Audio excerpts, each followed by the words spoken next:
संसद सत्र चल रहा है। आज कांग्रेस पार्टी के पूर्व अध्यक्ष राहुल गांधी ने विपक्षी पार्टियों के साथ मिलकर एक ब्रेकफास्ट मीटिंग की दिल्ली के कॉन्स्टिट्यूशन क्लब में, जहां पे 14 पार्टियों के मेंबर ऑफ पार्लियामेंट पहुंचे। उसके बाद इन सभी सांसदों ने पार्लियामेंट की तरफ कूच किया साइकिल पे और एक प्रदर्शन किया कि महंगाई को लेकर पेट्रोल, डीजल, गैस सिलेंडर, इन सब के दाम बढ़ते जा रहे हैं, सरकार का ध्यान नहीं है।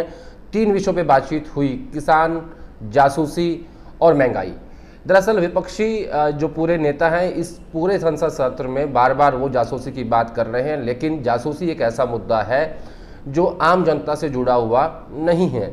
महंगाई एक ऐसा मुद्दा है जो हर आदमी को टच करता है और किसानों का मुद्दा पिछले 8 महीने से दिल्ली के अलग अलग बॉर्डर पर चल ही रहा है। तो जहां जासूसी का मुद्दा विपक्ष की प्राथमिकता हो गई थी, अब वो बदलकर महंगाई पर आ गया है।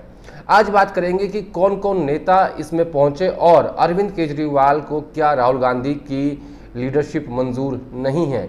ऐसा दिखता है क्योंकि आज की बैठक में आम आदमी पार्टी का कोई भी सदस्य नहीं आया और दरअसल अरविंद केजरीवाल दिखना चाहते हैं कि वो विपक्षी पार्टियों के साथ हैं, लेकिन जब राहुल गांधी की बात आती है तो वो नज़र नहीं आते। उनकी पार्टी का कोई मेंबर ऑफ पार्लियामेंट नज़र नहीं आता।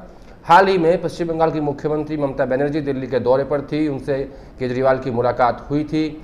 लालू यादव के मंच पर केजरीवाल जा चुके हैं, नीतीश कुमार की वो तारीफ कर चुके हैं, विपक्ष के साथ दिखना चाहते हैं, लेकिन इसके साथ साथ बीजेपी को भी एक मैसेज दे के रखते हैं कि मैं अंदर से आप ही के साथ हूँ। बार बार जिक्र होता है कि अरविंद केजरीवाल बीजेपी की बी टीम है। आप देखिए सूरत में अरविंद केजरीवाल ने चुनाव लड़ा और वो जीते भी।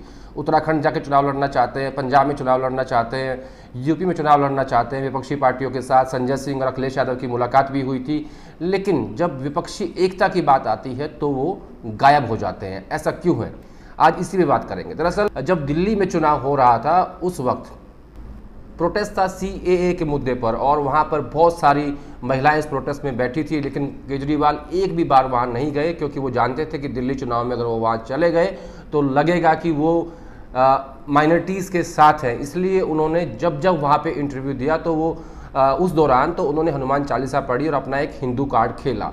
इसके अलावा जब GNU में घटना हुई, हिंसा हुई छात्रों के बीच में, बाहर के लोगों ने वहाँ पे हमला किया, एक बार भी अरविंद केजरीवाल वहाँ नहीं गए और ना ही कोई स्टेटमेंट दिया। तो ये कई सारे ऐसे मामले हैं जहाँ अरविंद केजरीवाल विपक्ष के साथ नज़र नहीं आते।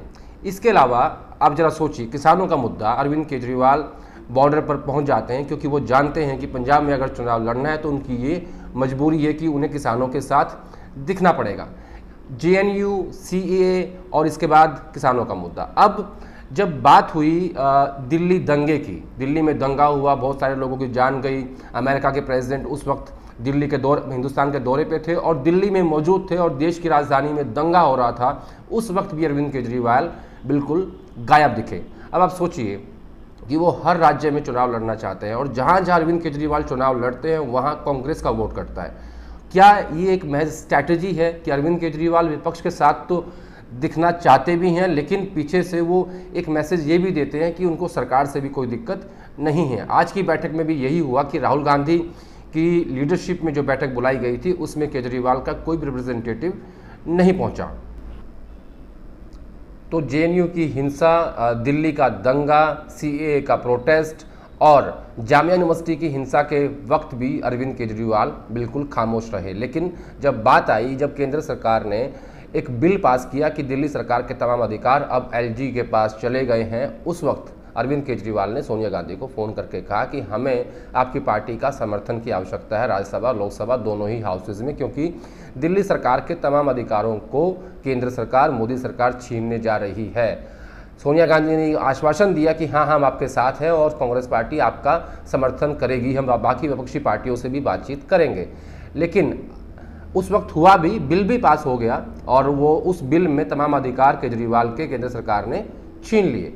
लेकिन अब जब बात आई कि विपक्षी एकता की बात हो रही थी पूरे देश में और सब एकजुट होने की बात कर रहे हैं, ममता बनर्जी खुद बोल चुकी हैं कि बीजेपी को हराना है तो सबको एकजुट होना पड़ेगा, तो आज की बैठक में अरविंद केजरीवाल नहीं पहुंचे। तो सवाल ये है कि क्या अरविंद केजरीवाल को राहुल गांधी की लीडरशिप मंजूर नहीं हैं, या फिर जिस तरीके से वो जहाँ भी चुनाव लड़ते हैं कांग्रेस का वोट काटते हैं और उससे बीजेपी को फ़ायदा होता है, ये उनकी स्ट्रैटेजी बनी रहेगी। क्योंकि पंजाब में जिस तरीके से वो चुनाव लड़ रहे हैं, किसानों के मुद्दे की बात करेंगे, जासूसी की बात करेंगे, महंगाई की बात करेंगे, लेकिन विपक्षी एकता में शामिल नहीं होंगे। तो ये किस तरह की पॉलिटिक्स अरविंद केजरीवाल कर रहे हैं?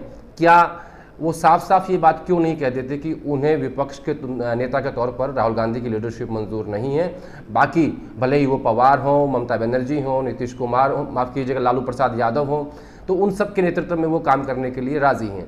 तो ज़रा सोचिए कि विपक्षी एकता में शामिल नहीं होंगे, लेकिन विपक्ष के मुद्दे पर बात ज़रूर करेंगे। ये जो स्टाइल केजरीवाल का है, इसको समझने की आवश्यकता है। तो आज का हमारा सवाल सिर्फ यही है, क्या अरविंद केजरीवाल को राहुल गांधी की लीडरशिप पसंद नहीं है? क्योंकि पिछले ऐसे तमाम मुद्दे हैं जहां उन्होंने बीजेपी की लाइन ली। मैं जिन 4 इशू की बात कर रहा हूं उसमें खासतौर पर दिल्ली का दंगा, CAA का प्रोटेस्ट, जामिया की हिंसा, JNU की हिंसा, ये तमाम ऐसे मुद्दे हैं कि उन्होंने कभी भी इन मुद्दों के ऊपर खुलकर अपनी बात नहीं की, अपनी वोट बैंक की पॉलिटिक्स की। और जो केजरीवाल जन लोकपाल के नाम पे दिल्ली को, देश को बदलने आए थे, आज वो भी उन तमाम पॉलिटिशियंस के जैसे हो गए हैं जैसे आमतौर पर राजनेता होते हैं कि वोट बैंक की पॉलिटिक्स ही उन्हें करनी होती है। तो आज का सवाल सिर्फ एक ही, क्या राहुल गांधी की लीडरशिप विपक्ष के नेता के तौर पर अरविंद केजरीवाल को मंजूर नहीं है?